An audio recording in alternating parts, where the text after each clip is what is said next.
Reports came out last week that Paramount may be interested in bringing back William Shatner as Captain Kirk for the next Star Trek film, Star Trek III. Shatner originally denied the report, but in a recent appearance, he appears to have changed his story, saying the following. So the news is out that they have an idea that they want Leonard and myself. They might want Leonard and myself in it. But I would love to do it, but how do you get me 50 years later into the movie? I mean, how do you rationalize it? I know it's science fiction, but even I couldn't come up with an idea. So that's the news on that. Christian, would you buy or sell Shatner back in Star Trek III? I mean, I buy it for the nostalgia purposes of it all, in the same way that they made it work for Spock. It just seems like it's reaching a little bit, too. If you have him in there, it'll be great for the fans. I think it's a lot of fun.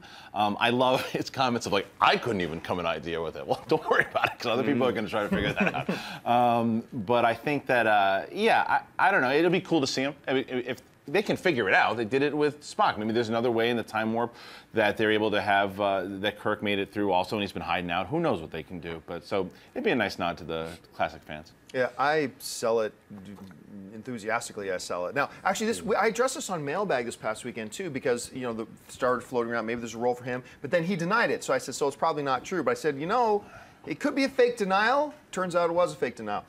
To me, at the end of Star Trek II, it felt like they were really now ready to say, this is now, we've dealt with what the timeline differences are, we've dealt with all that, and now it's this crew of the Enterprise. It's this new movie franchise. We are now moving forward. And the fact that they only had Leonard Nimoy in there for a very, very short little stint, I think was a testimony to that, ready to move forward. This is now Chris Pine and Zachary Quinto's Star Trek moving forward. This reeks of desperation to me. And nobody loves William Shatner more than me. I think the dude's a god. I think he's awesome. But no, like, this is bad for your property. This is moving backwards, not forwards. So I gotta sell this, if it's true, which, who knows?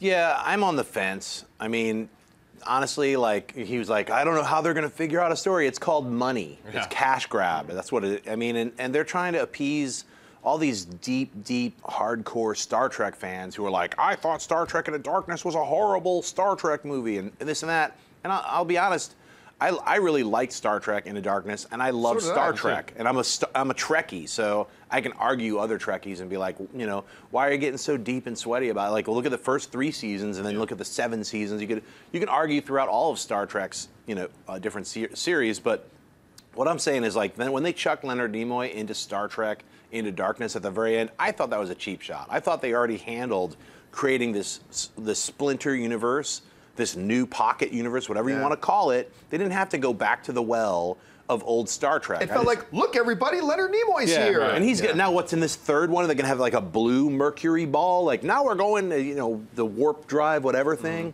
It doesn't even matter. It's sort of like, just get on with it. And why does it take 7 years to tell a 2-hour Star Trek movie? I mean, I'm kind of like, I'm getting over it already. They should have done a Star Trek series with the brand new crew.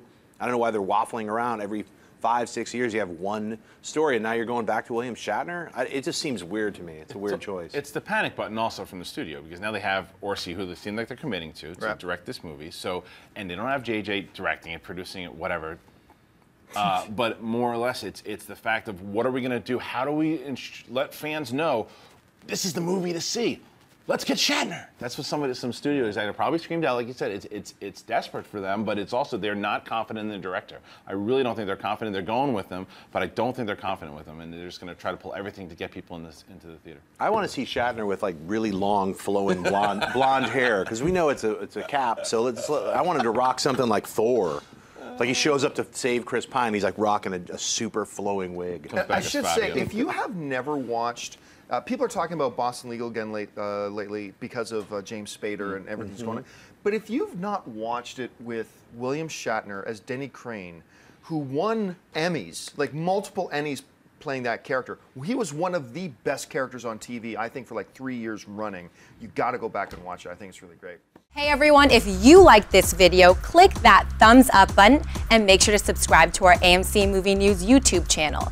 It's free and helps you stay up to date with all the latest movie news, as well as our daily AMC movie talk show. Also, make sure that you follow us on Facebook and Twitter to stay up to date with all of our special promotions, contests, and prize giveaways.